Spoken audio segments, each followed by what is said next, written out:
Good morning, everyone, and welcome from the portal of Alchemy and the Healing Heart Center here in Durban, South Africa. Welcome. Thank you for joining us.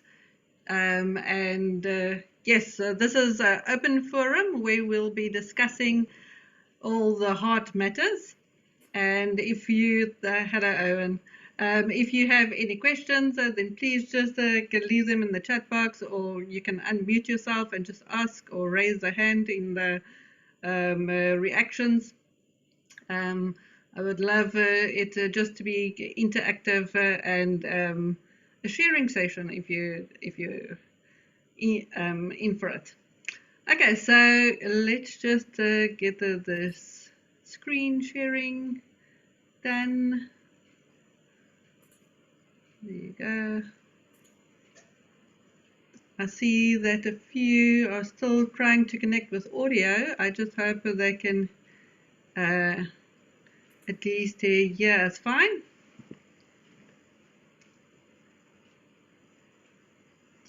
Okay, so this is a talk on healing heart matters.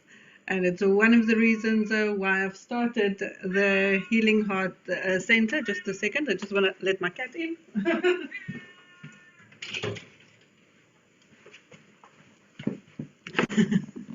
Sorry about that. Okay. So, whom of us haven't had our heart broken? And I was talking to a number of clients over the past couple of months, and some would say, you know what, I didn't have it so bad, or some people think, no, they don't need healing because they haven't experienced trauma, or because they compare their lives to others. But it's when we dismiss that which we've gone through or been through, or that which is unhealed within ourselves, that we become broken people, because broken hearts does leave us feeling broken. And as a healer for the past 11 years, I know all too well the importance of emotional healing. And healing of the heart is the most important part that we should attend to and focus on, because the physical symptoms, if we don't take care of the heart matters and the emotions that gets to block our heart, is it develops later on in disorders of the heart or disorders of the lungs. So either there'll be heart palpitations, or there'll be breathing problems, or problems within the breast or arms, or asthma, or you could develop some allergies or circulation problems, immune deficiency problems, or tensions within the shoulders. It's all related to what we hold in our heart center. And when we release it and heal it, we can actually heal the physical symptoms now. People will tend to rather go to doctors or have all this operations or things, and mostly it was caused by the emotion that's just built up. So people in the past that haven't realized the importance of releasing the emotions that's built up in the heart. It's like, oh, you know what, so I'm not the only one that's gone through a divorce, or I'm not the only one that's gone through this. There's others that alter, or others that have it worse. We respond differently to the events that we go through, but it is for us to take responsibility for our feelings. Then we heal ourselves, because it's no one else that will heal us. So the traumas that closes our heart could be, as they say, trauma is the response to a deeply distressing or disturbing event that overwhelms an individual's ability to cope, causes feelings of helplessness, diminishes the sense of self and the ability to feel a full range of emotions and experiences. And that means we can experience trauma in a wide variety of events and experiences. It doesn't necessarily just have to be somebody dying or being abused. It's our levels of sensitivity that um, dictates if we experience that as a traumatic event or not. It can be losing all your possessions. It can be losing something that you loved.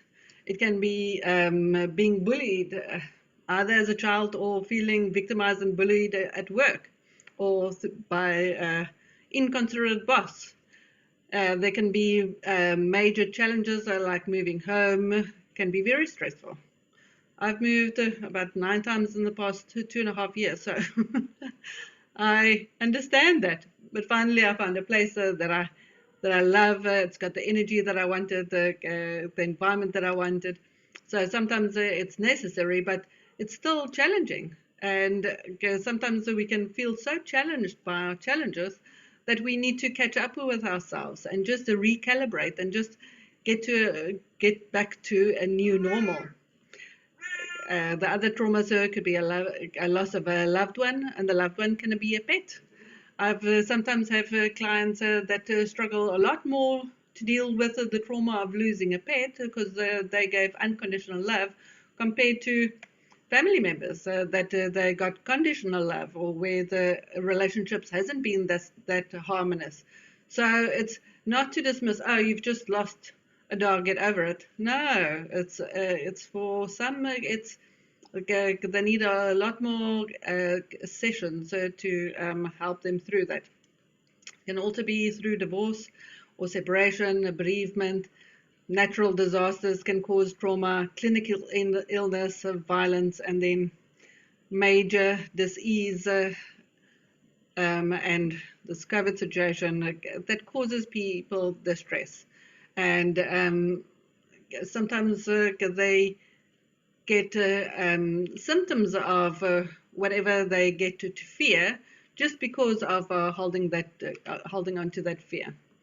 Other possible causes for that affects our heart can be rejection, and you know how very unpleasant experience rejection is, especially from those that you love, especially from the close ones. Abandonment, so many comes with abandonment issues and the rejection issues, and that can be experienced from a child, a childhood wounding.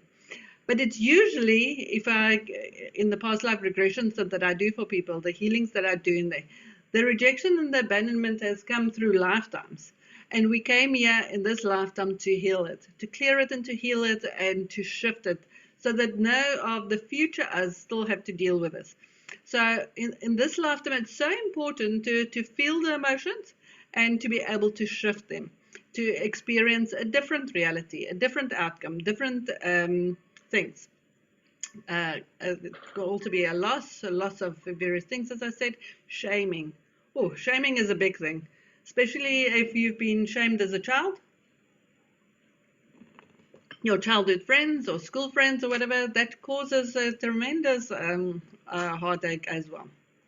Constant criticism has an effect on our heart. So if it was a parent growing up, it might be a boss in adult years. If the issues isn't addressed and you don't stand in your power and you don't come into your full, then the faces and the names change, but the experience stays the same. And it's for us to become aware that it's our issue. We need to clear it or release it or understand what it is calling forth from us. And it might be speaking your truth. It might be standing in your power. It might be saying no. A lot of people say yes due to fear of the consequences of saying no. Yet, if you're brave enough and say no, you realize, oh, okay, it's actually not that bad. And you feel better for it, and your fears don't materialize. So definitely worth the try. There's also abuses of the lower chakras, that's the base, sacral, and solar plexus chakra. There's unacknowledged grief.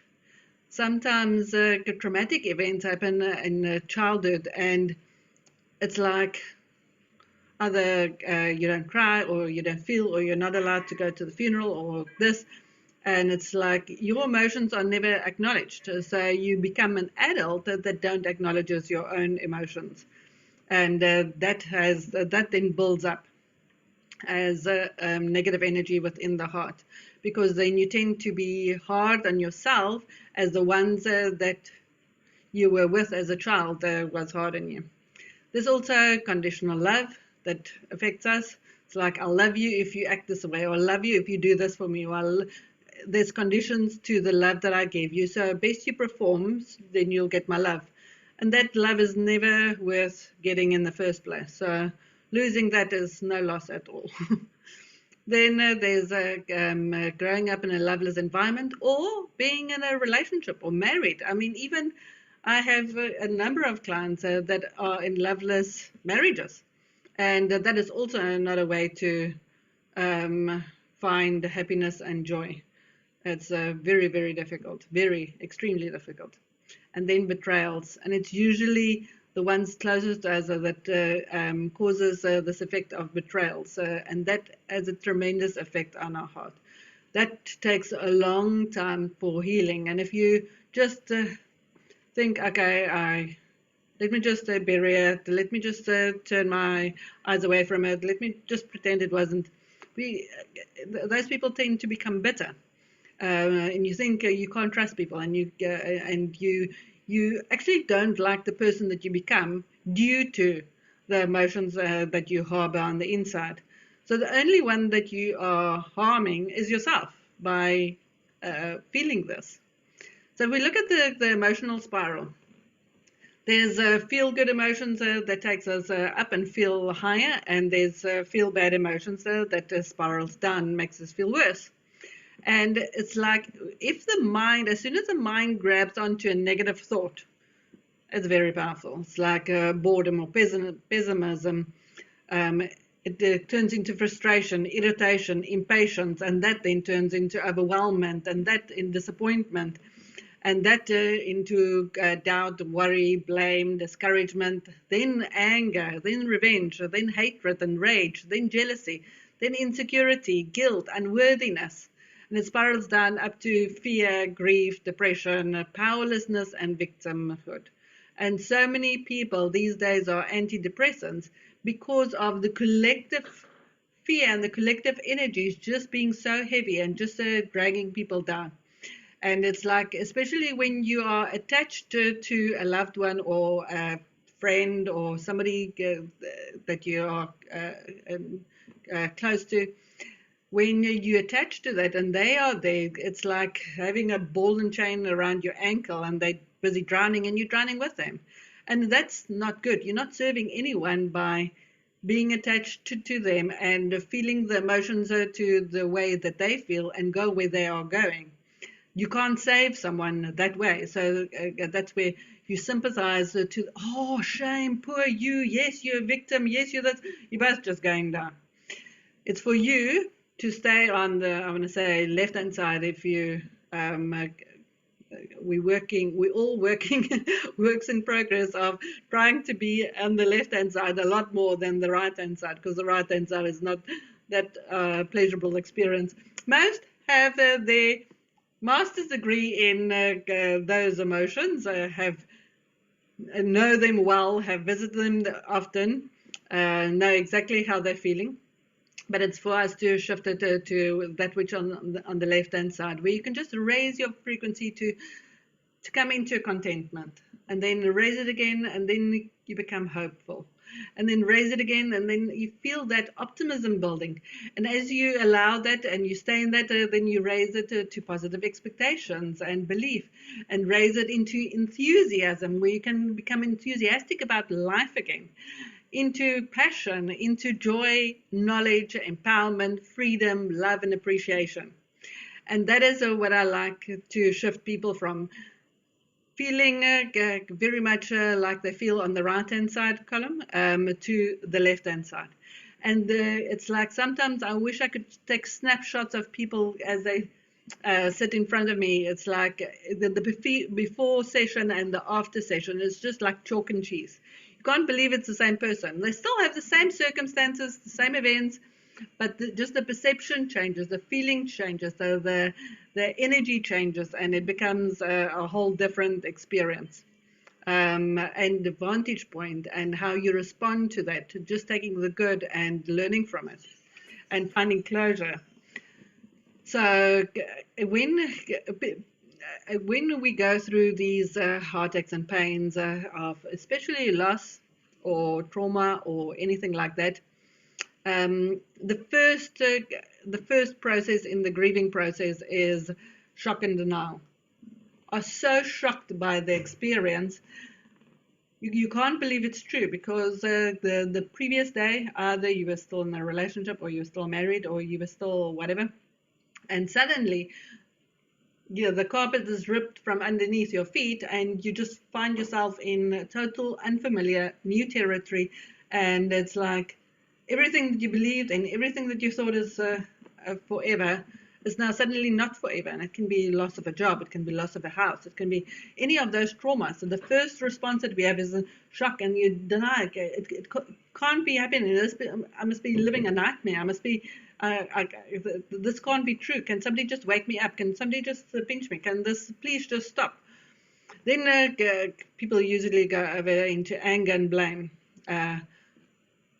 Go, why did this happen? And it's this one's fault, and it's that one's fault, and it wasn't meant to be like this, and it's venting it outward. That is a appropriate response, and it's to get it out of your system, but it's not to necessarily stay there, because if you play the blame game, you're going to be trapped in that emotion, and you'll be trapped forever, and you're closing yourself off, you're closing your heart off, and you, I'm going to say, put all beautiful experiences that is possible after that to just on pause or on halt until you are ready to actually experience something different. Then there comes the bargaining, where you think you can just bargain with God or bargain yourself out of this, because the pain is so much, you just want it to stop. Then people tend to go into depression, and a lot find themselves in depression and in a depressed state for quite some time. And if it's untreated, it's like you have to be on medication all the time, or you have to whatever. It's to allow yourself to heal, to give yourself permission to heal, so that you don't necessarily have to experience it for so long. We weren't born to come to this earth plane and be depressed. That is not our highest optimal ideal expression and experience on this earth plane. We didn't come here to be depressed. We have the responsibility and we have the ability to live a joyous life, and we can move towards that, but it takes effort. It's not, I'm going to do nothing and I'll wait for good times to come. It ain't going to happen. You make it happen by shifting your energy, your vibration, your thought forms, your beliefs, and letting it go. And then finally, in the grieving process, is where you accept that which has happened.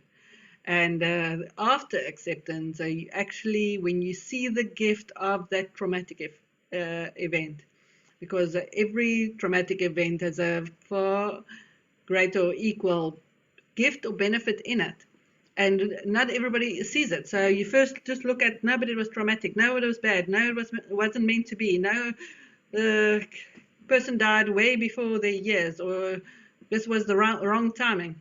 But when you can see it, and you can start seeing the puzzle pieces and how things have followed synchronistically from that event, and the person that you actually become after that, you say, oh, okay, that is the state that we ultimately want to get to have true tears of gratitude, not the tears of sorrow and depression and all that, but tears of gratitude.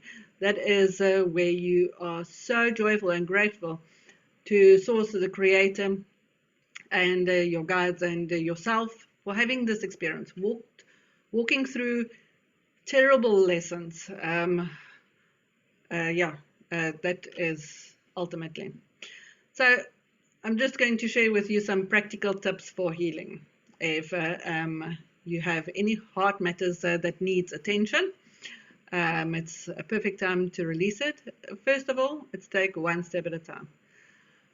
When we experience hard feelings, especially heartache and pain, feeling like we're drowning in the emotions, feeling challenged by all our challenges, feeling all this, it's like we wanted to stop as soon as possible because it's not a pleasurable experience. Going through this is not a pleasure experience. It doesn't get treated and healed in one go, in one day.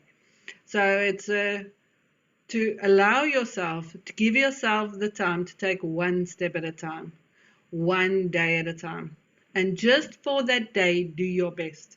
And if that day calls for, today is a crying day, don't suppress and say, no, but I have to put a brave face on for this, or I have to be strong for this one, or if you need to crumble and fall and cry, cry, and have a good cry, because at least that is released from the system.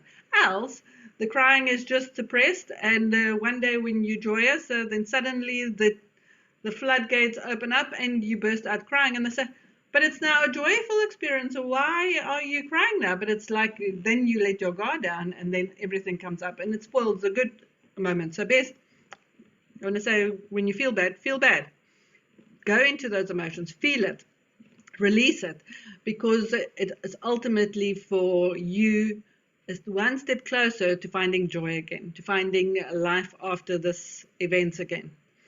So allowing yourself to feel the emotions, take time out when needed. So many people try to just work themselves to death, become a workaholic so they don't have to feel the emotions. That is not a way to heal or process your things. Talking to someone professional. Sometimes if you talk to certain family members or friends, if they sympathize with you and they say, oh yeah, shame, poor you really are a victim of the circumstances, you've really got it bad, then you feel worse. It's like, yes, they also feel that you've got it this bad, and it just feeds that feel bad state, and you never get out of it because it's feeding those emotions and experiences of not good emotions. So you need to speak to somebody that can actually help you shift from that. Mirror a different vantage point, help you get to higher levels of acceptance and understanding. Going for energy healing. Energy really helps you shift. I do a number of healing modalities, and doesn't matter which one you choose. It all has great benefits for you. Then there's decluttering. Decluttering is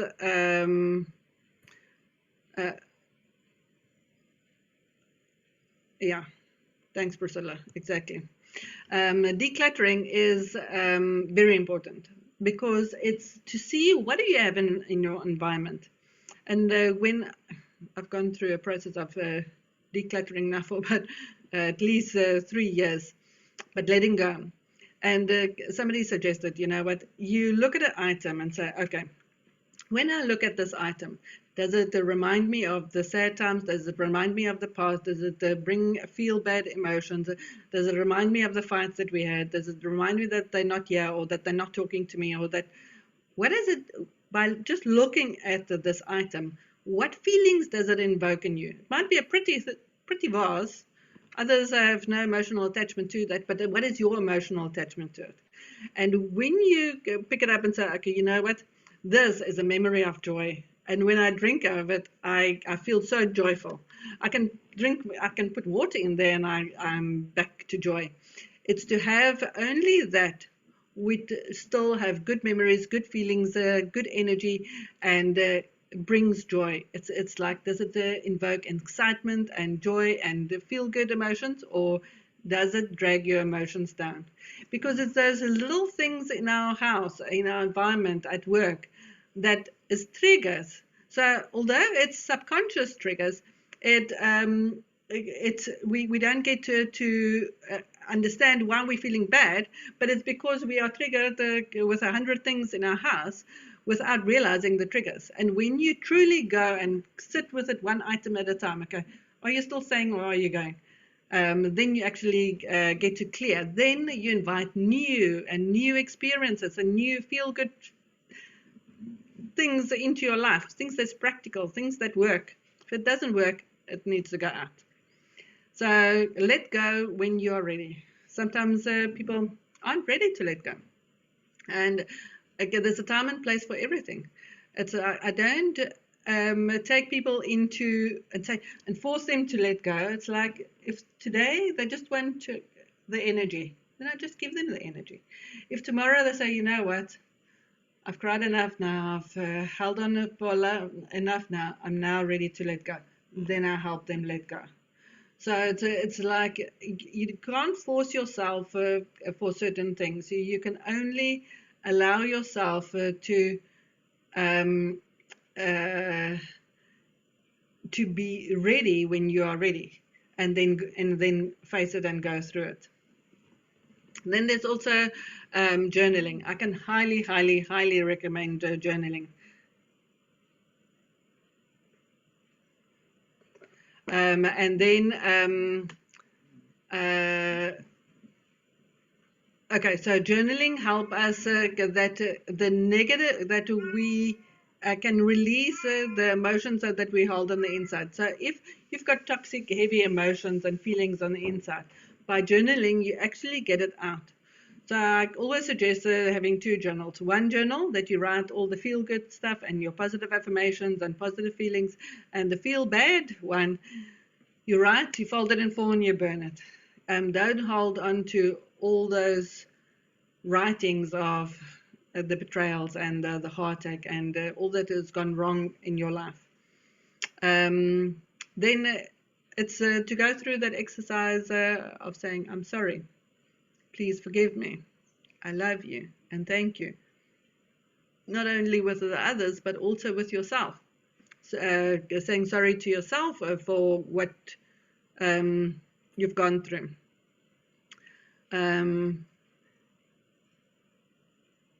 Yes.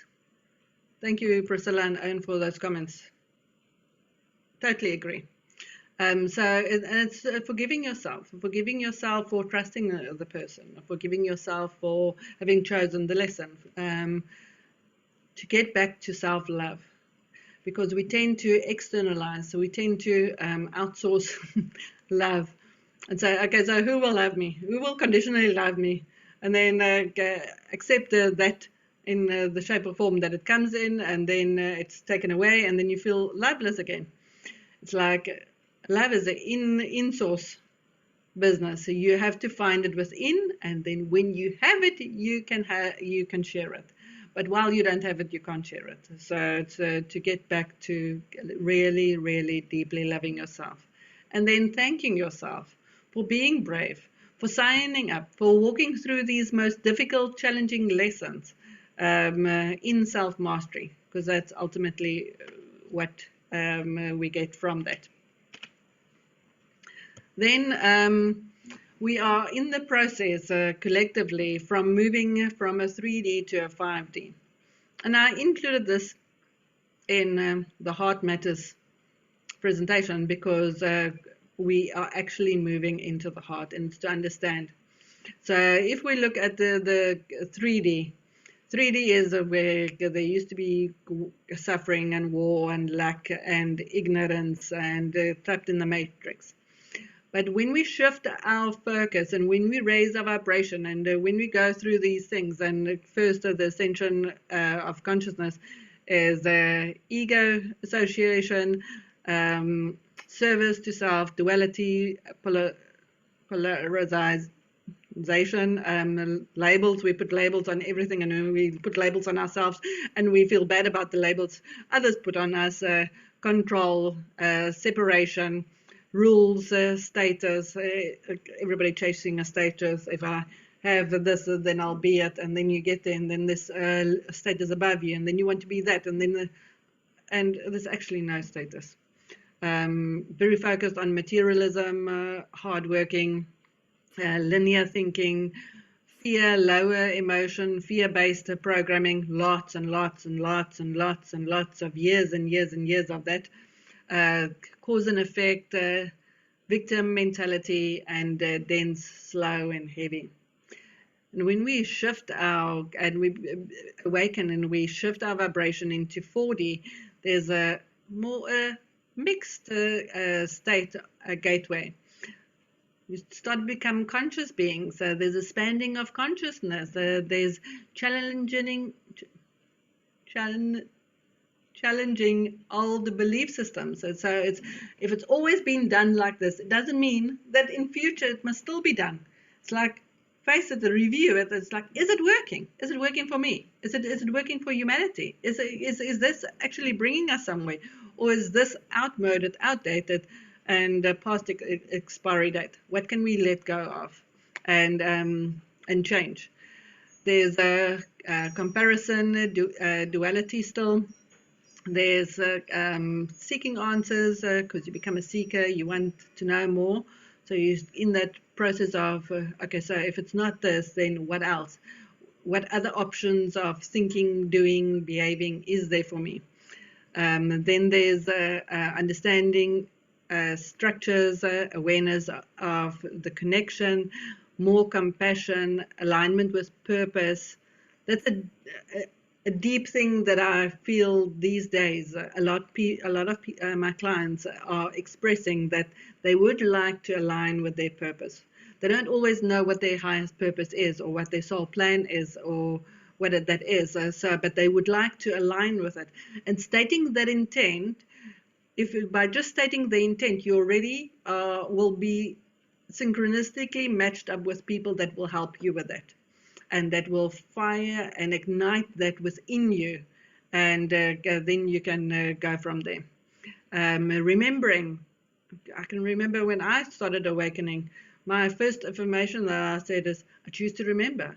I choose to remember who I am. I choose to remember why I came here. I choose to remember what my purpose was for here. I choose to remember all my gifts and abilities. But it's to state that. There's so much that, because we came here with amnesia, but we don't have to stay in an amnesiatic state. We can actually wake up and have a different experience. Then there's a synchronicity happening. There's a flexible reality. There's a faster manifestation, and there's a more connection. And when we raise our frequency again, a level up to 5D, we are getting to unity consciousness, that we realize that we are one unit. And what you do to another, you're actually doing to yourself, because you are connected to that energy. So it's like, no use being at war with yourself. No use at being connected, doing anything bad to this, because you are doing it to yourself. It's like where, it's like certain people come back on this earth plane. So whatever you do, you can't just do it unconsciously, because you're going to reap the benefits or reap the consequences of whatever we do to this earth plane. So there's also a lot more aligning with the divine, walking with the divine, allowing the divine to live through you, in and through you, through your expression, through your eyes, through your kindness, through your compassion, through your heart-centeredness. That's why I included it in the heart matters, because that's where we need to operate from, the heart center. But if the heart center ain't happy and ain't a pleasurable place to sit at or be, due to what has been accumulating there, it's difficult to be there. So that's why we go through these cleansing. That's why we have planets in retrograde and whatever, because we can revisit and clear all things. And we constantly have to clear. It's like a house. You can't just move into a house and clean it the first day and think, okay, now I can stay there for 10 years and it's going to be beautiful. You have to clean it on a daily basis, or on a weekly basis. Because then it is a pleasurable place to stay at. So, and the same as you have to do for the body. That's why emotional hygiene is so important. Then in 5D, we moving more to service to others. But it's not to be, I want to see the slave or grovel, or allow yourself to be carpet for people to walk on or to stomp on or walk over or anything like that. No, no, no, no, no. Service to others is where you can actually, whatever you do, think, feel, believe, is contributing a positive effect on humanity. If it is showing a beggar some kindness, if it is that you smile at the cashier, that you can see that they are having a bad day, and you just acknowledge, hey, how are you? Or I wish you well. I really wish you the most beautiful day, because so many people are walking with blinkers on and just going, yeah, I'm doing this, I'm doing that, and they don't acknowledge, they're not present in their walking, in their connection, in their communication.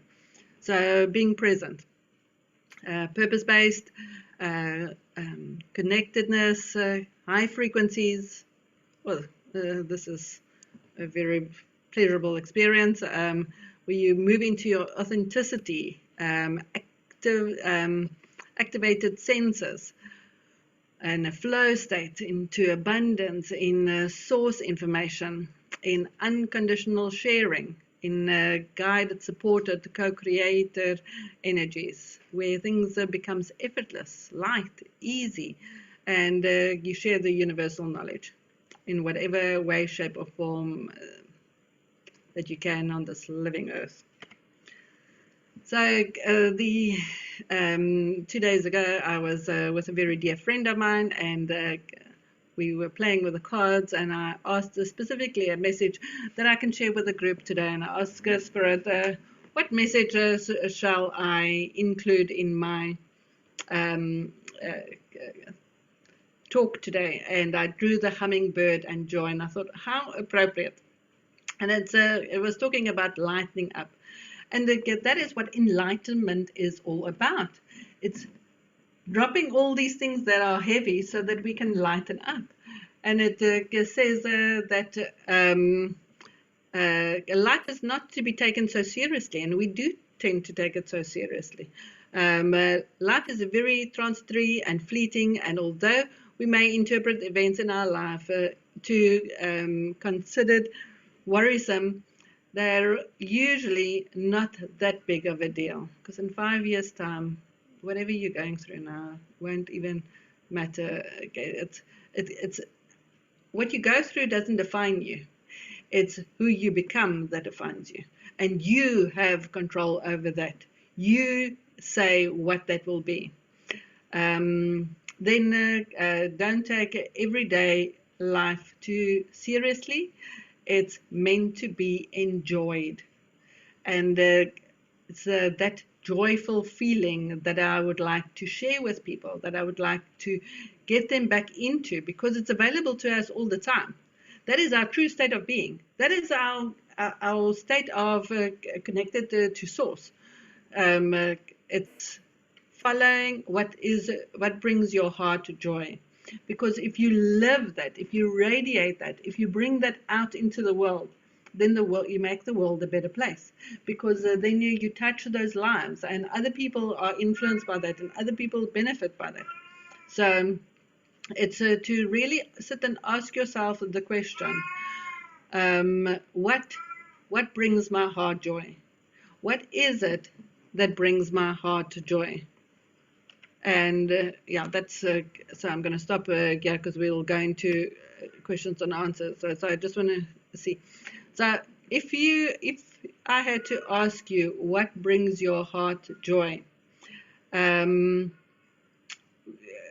just give me a couple of examples. Let's just see what it is for you, because joy isn't the same for everyone. Certain people might enjoy cooking, and for others it might be their worst nightmare. They can't imagine themselves doing that. So what really brings joy into your life?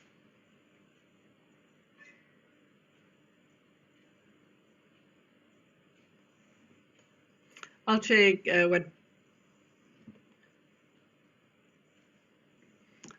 Thank you, Owen. Yes, it is a very nice question to ask yourself daily. What will bring me joy? So Stephen says, for me, it's both cooking and going for a walk with my favorite music playing. Oh, yeah. I can just feel that, just resonate with that. Yes, yes, yes. For I've been, I want to say, for some time, I haven't been giving myself what I needed, and I've been starting with that.